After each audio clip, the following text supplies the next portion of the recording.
Good morning, guys. I made myself some, it's almost gone. I made myself some cold brew coffee, and I made it with like a cold foam.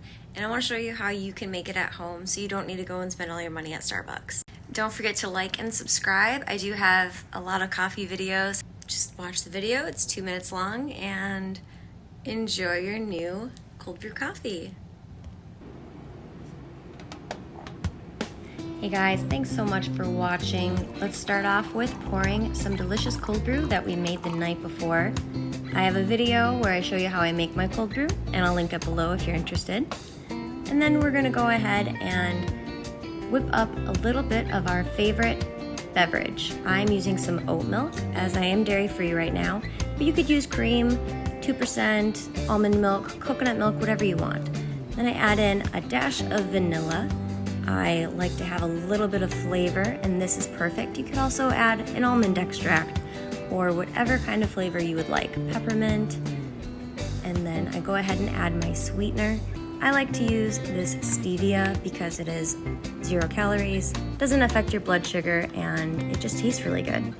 And then you go ahead and grab your little frother. I got mine on Amazon. I'm gonna link it below if you're interested. Takes 1 battery, and I haven't had to change the battery since I got it, which is like 2 years ago. So you whip it, whip, whip, whip.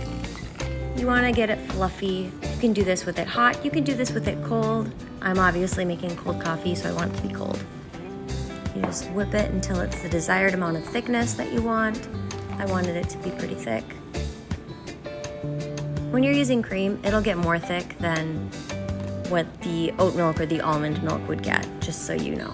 But it does still whip up. Look, it doubled in size, just about. I like to taste it to make sure it's the level desired of sweetness. As you can see by my jumping around, it's perfect. And then I dump it into my cup. That is it. That is literally all I do. Some other things you could possibly do would be put in a little bit of sweetener or vanilla in the coffee, but I like the taste of coffee. If you like what you see, please like and subscribe, and I'll see you in the next video. Bye.